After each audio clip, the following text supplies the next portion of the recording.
Graça e paz. Eu sou o pastor Sandro Luiz Chiarato, da Igreja Evangélica Cristã Presbiteriana de Vila Pauliceia, em São Bernardo do Campo. Tema da mensagem de hoje: 6 coisas que devemos fazer antes que seja tarde. Texto da mensagem de hoje: Lucas 16, do versículo 19 ao 31. Há muitas especulações sobre o que acontece depois da morte. Há um profundo mistério acerca da morte. Jesus, nesse texto, abre a cortina, levanta a ponta do véu e nos mostra o que acontece depois da morte. Quando eu olho para esse texto, eu entendo que a morte não é o fim de tudo, mas sim o início da vida eterna com Deus ou sem Deus. Com certeza Deus quer que você viva a eternidade no céu. Por isso Ele enviou o seu Filho Jesus Cristo para morrer por você. Porém, eu quero que você saiba que as suas decisões presentes terão consequências eternas. Serão determinantes para você passar a eternidade no céu ou não. Portanto, ao ouvir essa ministração, tome as decisões certas. Faça as escolhas certas. Pois Lázaro tomou as decisões certas e ganhou o céu. E infelizmente esse rico tomou as decisões erradas e infelizmente foi para o inferno. E lá no inferno quis tomar decisões significativas quando já era tarde. Vamos ver então o que podemos aprender com esse texto da palavra. Esse texto fala de um homem que está no inferno, e lá no inferno tomou algumas atitudes que não tomou em vida.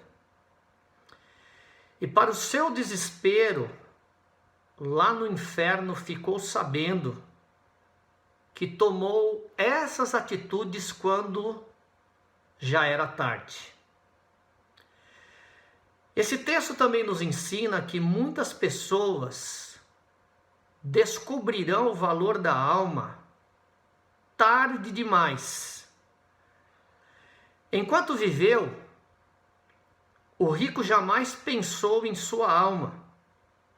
Estava apenas buscando deleites para o seu corpo. E não fez nenhuma provisão para a sua alma. Quando estava no inferno, despertou para a realidade da alma, mas já era tarde demais. O que eu quero abordar nessa oportunidade? Eu quero chamar a sua atenção para 6 atitudes tardias que o rico tomou quando se viu no inferno. O rico não é acusado de crimes horrendos. Ele não é taxado de caluniador, nem de fraudulento, nem de assassino e nem de imoral. Tampouco ele é acusado por ser rico. Ele não foi acusado de ser rico, mesmo porque não é pecado ser rico. Não existe nenhum pecado no fato de uma pessoa querer ser rica. O seu problema não é possuir dinheiro, mas ser possuído por ele. O problema desse homem não é a riqueza, mas a riqueza sem Deus. Esse rico não tem tempo para Deus e nem para o próximo necessitado à sua porta. Esse rico é um homem egoísta. Seu Deus é o dinheiro. O seu problema não era a riqueza, mas a riqueza sem Deus e sem amor. O rico, por causa do seu estilo de vida, fazia do prazer o seu Deus. Não foi o que o rico fez que o condenou, mas foi o que o rico não fez que o levou ao inferno. Portanto, nós vamos colocar os nossos olhos nessa passagem bíblica para ver que lições podemos aprender com ela. Vamos então relatar aqui 6 coisas que ele quis fazer quando já era tarde demais. Primeira atitude que ele tomou no inferno é que ele ergueu os olhos quando já era tarde. Vamos ler Lucas 16, do versículo 19 ao versículo 23. Diz assim a palavra: Ora, havia um homem rico e vestia-se de púrpura e de linho finíssimo e vivia todos os dias regalado e esplendidamente. Havia também um certo mendigo chamado Lázaro, que jazia cheio de chagas à porta daquele, e desejava se alimentar-se com as migalhas que caíam da mesa do rico, e os próprios cães vinham lamber-lhes as chagas. E aconteceu que o mendigo morreu e foi levado pelos anjos para o seio de Abraão, e morreu também o rico e foi sepultado. E no inferno ergueu os olhos, estando em tormentos, e viu ao longe Abraão e Lázaro no seu seio. A primeira atitude que esse homem tomou quando já era tarde é que ele ergueu os olhos. Só no inferno ele lembrou de levantar os olhos, de erguer os olhos e buscar contemplar a Deus. Em vida, esse homem que era rico viveu com o olhar posicionado só na horizontal, só pensando nas coisas dessa vida. Não soube extrair lições do que viu na horizontal. Não teve tempo para Deus. Não posicionou seu olhar na vertical, pois não olhou para o céu. Não olhou para o céu, não teve desejo de querer aprender a respeito das coisas do céu. Não teve desejo de querer conhecer a Deus e não priorizou o tempo de comunhão com Deus. Esse rico era um homem que não tinha tempo para Deus. Então, a primeira lição que aprendemos aqui é que precisamos olhar mais para o céu, pois é de lá que vem o nosso socorro. Saiba que Deus tem socorro para você. Saiba que Deus tem resposta para você. Saiba que Deus tem escape para você. Se você olhar na vertical, se você olhar para o céu, você verá o trono de Deus. Verá que o trono não está vazio. Saiba que o trono não está vazio. Deus está sentado no trono. Deus comanda a sua vida do trono. Deus está assentado no trono e Jesus está ao lado dele, assentado à direita de Deus, até que os inimigos de Jesus sejam postos por escabelo dos seus pés. Olhe na vertical e veja Jesus ao lado de Deus e saiba que diante de Jesus todo joelho se dobrará e toda língua confessará que Jesus Cristo é o Senhor. Portanto, lute 1 minuto mais que o teu inimigo. Espere um pouco mais, pois em breve virá a tua vitória. Se você olhar na horizontal, você verá tudo fechado. Você verá igrejas fechadas. Mas se olhar para cima, verá que o céu continua aberto. Verá que o coração de Deus continua aberto. Verá que os braços de Deus continuam abertos. Portanto, erga os olhos enquanto é tempo e tome uma atitude antes que seja tarde. Segunda atitude que esse rico tomou quando já era tarde, é que a Bíblia vai dizer que nesse momento que ele está no inferno, ele clama. Então a segunda atitude é que ele clamou quando já era tarde. Em Lucas 16, 24 está escrito assim: e clamando, disse. Então, em segundo lugar, ele clamou só depois que morreu e foi para o inferno. Só quando já era tarde. Só no inferno lembrou de clamar. Em vida viveu emudecido na área da oração. Só no inferno teve rapidez em orar. Só no inferno buscou tempo para clamar a Deus. Em vida faltou vida de oração, faltou discernir que a oração pode muito em seus efeitos. Então a segunda lição que aprendemos aqui é que precisamos saber que a oração de um justo pode muito em seus efeitos. Precisamos saber que o nosso joelho é a parte do nosso corpo que mais assusta o inimigo, que mais coloca medo no inimigo. Precisamos saber que onde há joelhos dobrados não há causas perdidas. Precisamos saber que um casal de joelhos é mais forte que um exército de pé.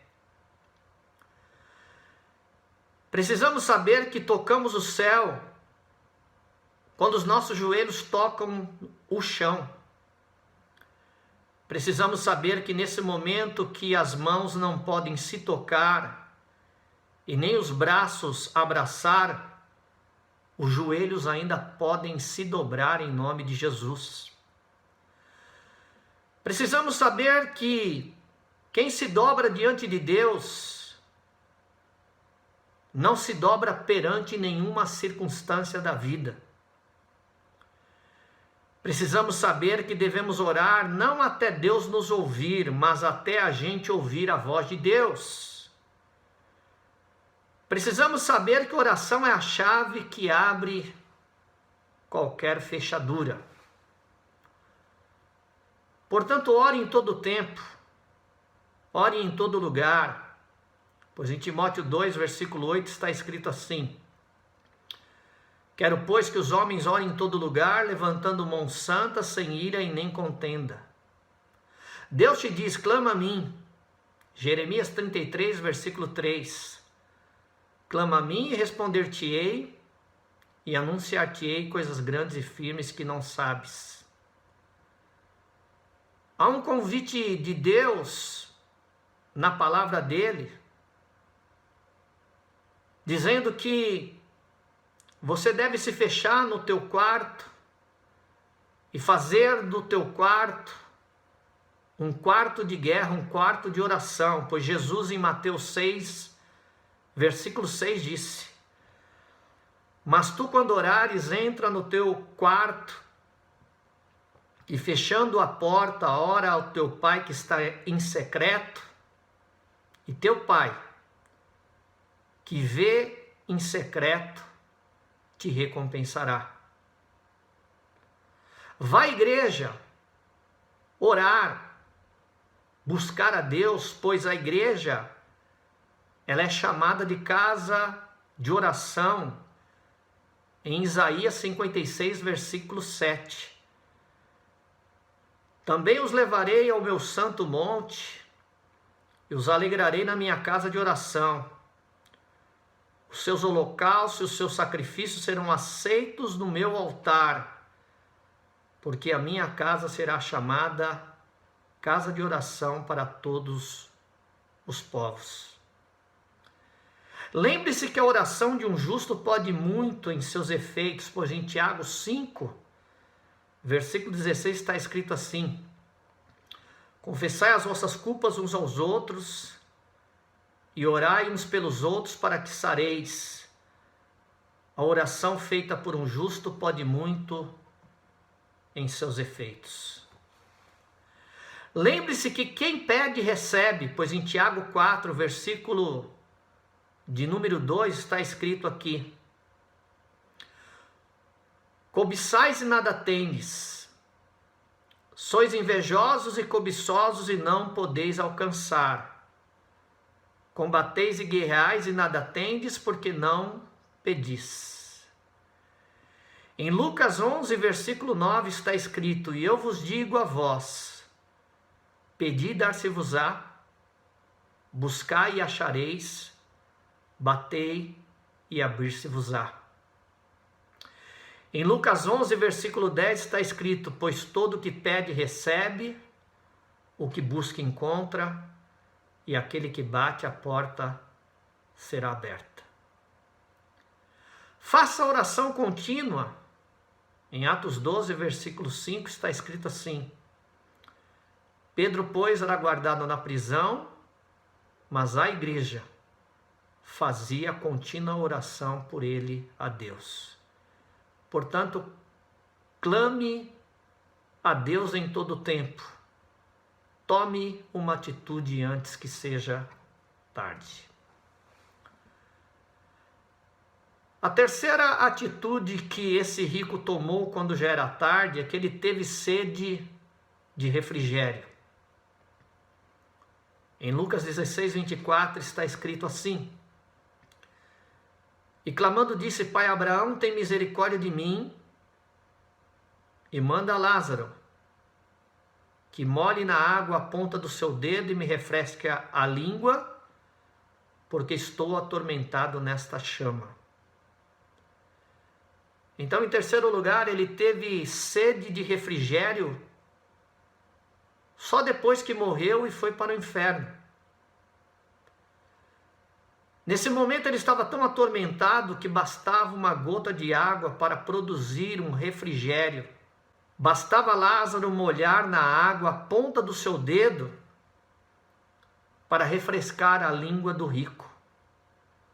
Porém, quando o rico estava vivo, ele tinha Lázaro todos os dias na porta da casa dele.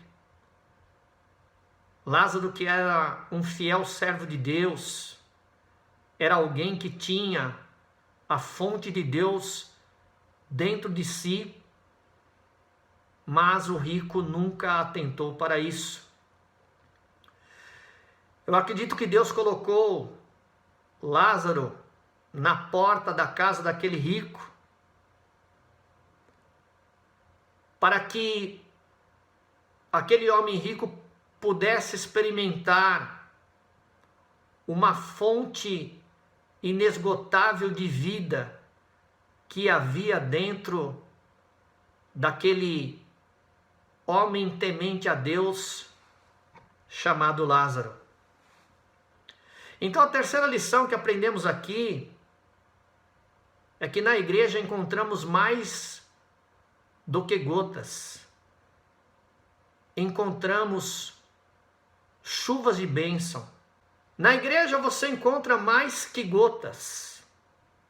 Encontramos um rio de águas vivas que vai matar essa sede que você tem de ouvir algo que preencha a tua alma. Pois em Amós 8, versículo 11 diz assim: eis que vem dias, diz o Senhor Deus, em que enviarei fome sobre a terra, não fome de pão, nem sede de água, mas de ouvir as palavras do Senhor.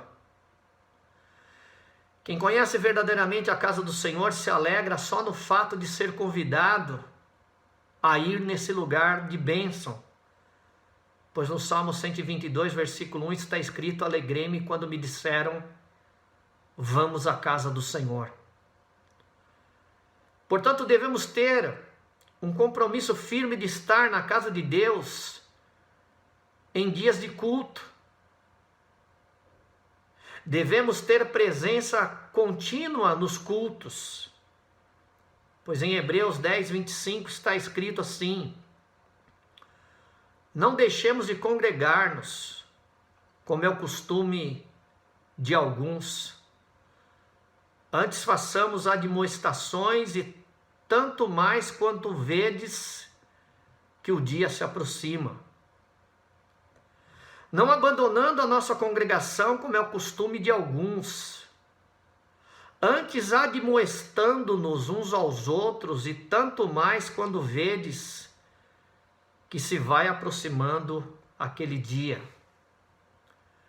Não deixando a nossa congregação, como é o costume de alguns, antes admoestando-nos uns aos outros, e tanto mais quando vedes que vai aproximando aquele dia. E no versículo 26 diz assim: porque se pecarmos voluntariamente, depois de termos recebido o conhecimento da verdade, já não resta mais sacrifícios pelos pecados. Nos dias de hoje, tenha disciplina. Nesse momento que as igrejas estão fechadas, não perca os cultos pelas redes sociais. Fazendo assim, você não perderá o que conquistou. Pois lá em 2 João, versículo de número 8, no capítulo 1, diz assim: olhai por vós mesmos, para que não percamos o que temos ganho, antes recebamos o inteiro galardão. 2 João, capítulo 1, versículo 8. Então tenha sede de refrigério e não perca o que você conquistou.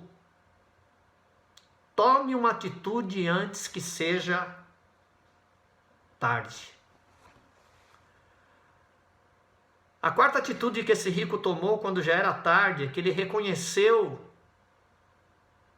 o valor do próximo só depois que morreu, só depois que foi para o inferno. Lucas 16, versículo 24.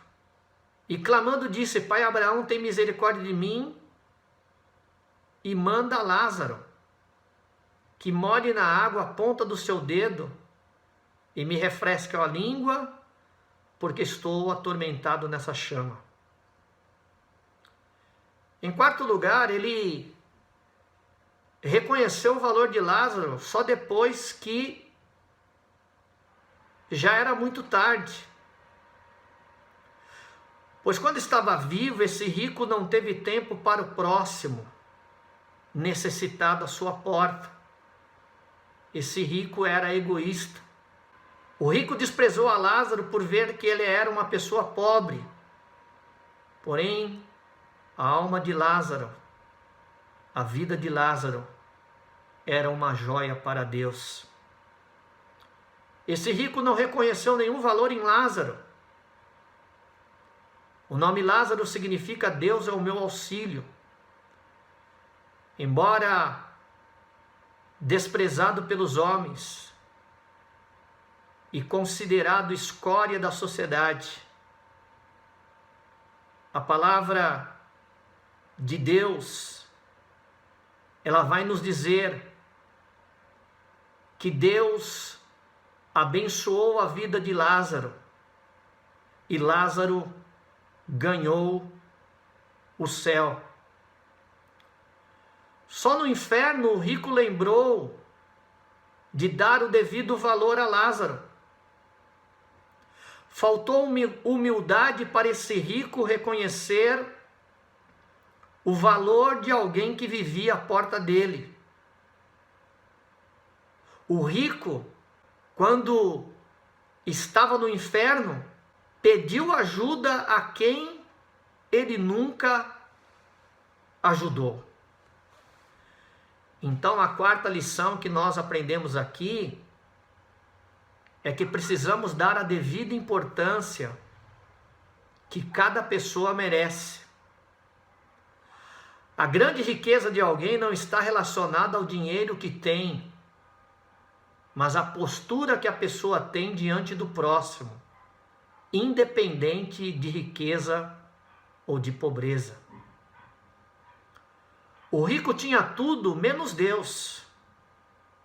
Lázaro não tinha nada senão a Deus. Lázaro era pobre, mas possuía tudo. O outro era rico, mas não possuía nada. Deus leva os salvos para o seio de Abraão na hora da morte. Lázaro era pobre, mas possuía tudo. O outro era rico, mas não possuía nada. Quando Lázaro morreu, ele foi levado pelos anjos para o seio de Abraão. A vida nos ensina que muitas vezes, que aqueles que aparentam ter tudo, na realidade, são aqueles que não têm nada. E aqueles que parecem que não têm nada, na realidade, são aqueles que têm tudo. Então, honre as pessoas enquanto é tempo. Eu acredito que Deus colocou Lázaro à porta daquele rico, para que o rico pudesse ter um encontro com Deus. Mas esse rico não deu nenhuma oportunidade para Lázaro falar nada. Esse rico não priorizou o tempo para ouvir e valorizar as palavras de uma pessoa muito importante para Deus. Então nunca desvalorize ninguém. Tome uma atitude antes que seja tarde. Guarde cada pessoa no seu coração, porque um dia você pode acordar e perceber que você perdeu um diamante enquanto você estava muito ocupado colecionando pedras. Em Mateus capítulo 22, do versículo 36 ao 39 diz assim: alguém fez uma pergunta para Jesus e Jesus respondeu: Mestre, qual é o grande mandamento da lei? E Jesus disse-lhe: amarás o Senhor teu Deus de todo o teu coração e de toda a tua alma e de todo o teu pensamento. Este é o primeiro e grande mandamento. E o segundo semelhante a este é: amarás o teu próximo como a ti mesmo. Portanto, o tempo de dar valor e ajudar o próximo é agora. Embora Lázaro estava no ostracismo social, esquecido, doente, faminto e só rodeado por cães, ele confiava em Deus e no final foi consolado. Lázaro era evidentemente um fiel servo de Deus, pois quando morreu, os anjos o levaram para o seio de Abraão. Mas a quinta atitude que esse rico tomou quando já era tarde é que ele quis ver a sua família salva, mas só tomou essa atitude depois que morreu e foi para o inferno. Lucas 16, 27 diz assim: e disse ele: rogo-te, pois, ó Pai, que o mandes à casa de meu pai. E o versículo 28 diz assim: pois tenho 5 irmãos, para que lhes dê testemunho, a fim de que não venham também para este lugar de tormento. Em quinto lugar, batalhou pela família quando era tarde. Ele disse para Abraão: manda Lázaro à casa de meu pai. Ele achava que com a ressurreição de Lázaro, a sua família seria impactada e haveria de acreditar em Deus. Quando esse rico estava vivo, ele não pensou no futuro espiritual da família. Ele não agiu como um pensador do amanhã. Ele só batalhou pela família quando era tarde demais, quando ele já havia morrido e estava no inferno. Então a quinta lição que aprendemos aqui é que nós devemos batalhar pela família enquanto é tempo. Portanto, tenha paixão pela família, tenha paixão pelas almas perdidas, tenha espírito evangelístico e coloque o teu coração em missões. De que adianta o homem granjear o mundo todo e perder a sua alma? Em Marcos 8:36 diz assim: pois que aproveita o homem ganhar o mundo inteiro e perder a sua vida? Numa outra tradução, em Marcos 8:36 diz assim: porque que aproveitaria o homem ganhar todo mundo e perder a sua alma? Então, de que adianta ao homem ministrar a palavra aos outros e não colocar em prática o que ensina e ser reprovado por Deus? Pois lá em Coríntios 9, versículo 27, Paulo disse assim: mas eu esmurro o meu corpo e o reduzo à escravidão, para que, tendo pregado aos outros, não venha eu mesmo a ser desqualificado. Esse mesmo texto de 1 Coríntios 9, 27, numa outra tradução, diz assim: antes subjugo o meu corpo e o reduzo à submissão, para que depois de pregar aos outros eu mesmo não venha a ficar reprovado. E em 1 Coríntios 9, 27, numa outra tradução, está escrito assim: antes subjugo o meu corpo e o reduzo à servidão, para que pregando aos outros eu mesmo não venha de alguma maneira a ficar reprovado. Portanto, seja um guardador da sua família. A palavra de Deus diz em Mateus 24, 43, mas considerai isto: se o pai de família soubesse a que vigília da noite havia de vir o ladrão, vigiaria e não deixaria minar a sua casa. Em Lucas 12, 39 está escrito: sabei, porém, isto, se o pai de família soubesse a que hora havia de vir o ladrão, vigiaria e não deixaria arrombar a sua casa. Portanto, sê tu uma bênção na sua família. Pois em 1 Timóteo 5, versículo 8 está escrito assim: ora, se alguém não tem cuidado dos seus, e especialmente dos da própria casa, tem negado a fé e é pior do que o descrente. Batalhe pela fé do seu irmão. Seja um muro de fogo protetor ao redor dos teus irmãos.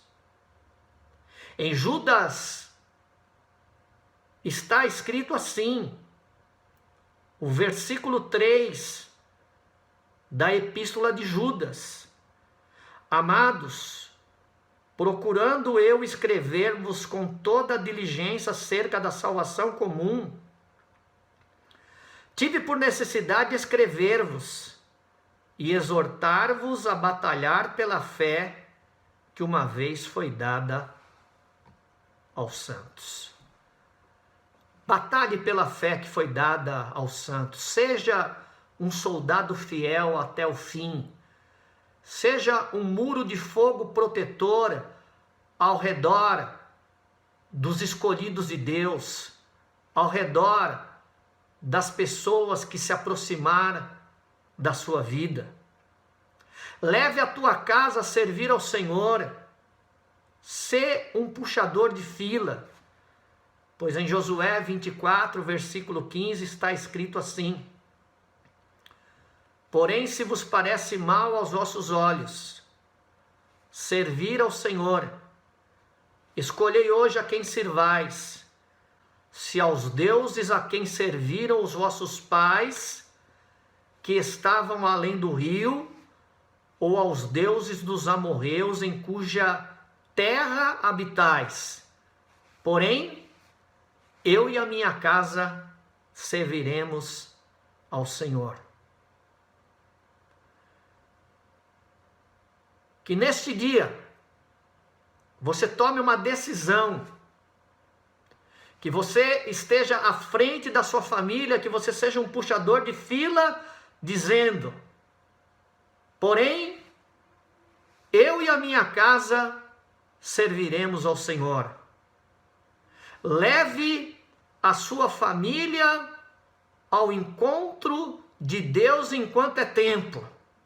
Tome uma atitude antes que seja tarde. Em sexto lugar, a sexta atitude que esse rico tomou quando já era tarde, é que no momento que ele estava no inferno, ele resolveu avaliar o legado que ele deixou para a sua família. Em Lucas 16, versículo 27, está escrito assim: e disse ele: rogo-te, pois, ó Pai, que o mandes à casa de meu pai.